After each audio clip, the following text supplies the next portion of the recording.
নমস্কার, দেখছেন এনএন বার্তা। এই মুহূর্তে কিন্তু আমি রয়েছি কল্যাণী জওহরলাল মেমোরিয়াল হসপিটালের সামনে। আপনারা প্রত্যেকেই জানেন গত শুক্রবারে আরজি করে ঘটে গেছে এক জঘন্যতম ঘটনা, আর ঠিক তারই প্রতিবাদে কিন্তু এখানে প্রত্যেকে ধর্ণা মঞ্চে বসেছে এবং তাদের একটাই দাবি, যতক্ষণ না পর্যন্ত মিলবে সদুত্তর ততক্ষণ তারা এইভাবেই বসে থাকবে। কি হলো, কি জানালেন তারা, সবটুকু দেখতে চোখ রাখুন এনএন বার্তায়।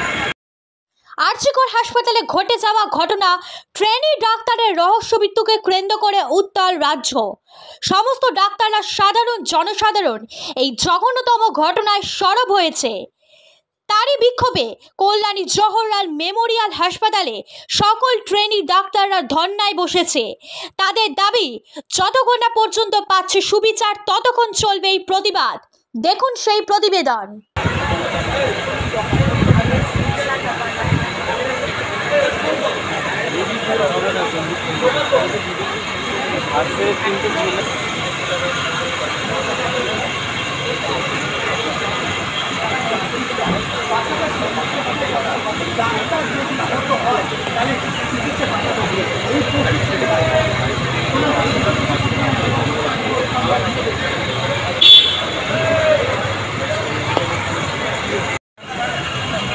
এই যে ধর্ণা মঞ্চে বসেছো, কি মনে করছো কতটা উপযুক্ত জবাব পাবে? উপযুক্ত জবাব কতটা পাবো জানি না, কিন্তু এখানে একজন আমাদের কলেজের প্রাক্তন ছাত্রী, আমাদের দিদি, তার সাথে এরকম একটা মর্মান্তিক ঘটনা ঘটেছে। একটা মানুষের জীবন গেছে, ডাক্তারের জীবন গেছে, একটা মহিলার জীবন গেছে, কিন্তু জীবন যায়নি, তার আগে তার সাথে যৌন হেনস্থা হয়েছে। এই জিনিসটার একটা দৃষ্টান্তমূলক শাস্তি চাইছি। অপরাধীদের যাতে সামনে আসে এবং এমন শাস্তি যাতে হয় যেটা সমাজের একটা দৃষ্টান্ত তৈরি করতে পারে লজ্জাজনক ঘটনার জন্য, এটাই আমাদের দাবি। এবং যাতে পরবর্তীকালে আমাদের যারা সহকর্মীরা আছেন তাদের যাতে এরকম কোনো কিছুর সম্মুখীন না হতে হয়, কোনো বাবা মা যাতে নিজের মেয়েকে বা নিজের সন্তানকে না হারায়, এটাই আমাদের দাবি। তোমার নাম? আমার নাম অরিত্র কুমার মণ্ডল, আমি কলেজে ইন্টার্ন। এইভাবেও যদি সুফল না পাও তাহলে আগামী দিনে কি করবে?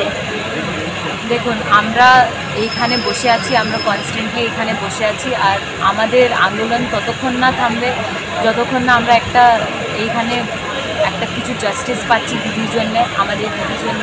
আর আমাদের সেফটির ব্যাপারে যতক্ষণ না অ্যাডমিনিস্ট্রেশন কিছু স্টেপস নিচ্ছে, কিছু আমাদের দাবিগুলোকে মানছে, ততক্ষণ আমরা এখানে বসে আছি, ততক্ষণ আমাদের এই আন্দোলনটা থামবে না। কতক্ষণ বসে আছো তাও? আমরা সকাল থেকে রাত পর্যন্ত এখানে। এতক্ষণ পর্যন্ত কি কোনো উপর মহলের কোনো সদুত্তর মিলেছে? দেখুন, কনস্ট্যান্টলি চর্চাটা চলছে, আর এইখানে শুধু আমাদের কলেজের না, কলকাতার প্রত্যেক কলেজই এখানে আছে। আর শুধু কলকাতাই না, পুরো আমাদের কান্ট্রিতে যে কটাই মেডিকেল কলেজ আছে সব জায়গায় একটা অ্যাপ্রোচ চলছে এখন। আর ওটা হওয়ার অনেক দরকার, কারণ এটা একজনের সঙ্গে ঘটেছে, কিন্তু এটা কারোর সঙ্গেই হতে পারে, কোনো দিনই হতে পারে।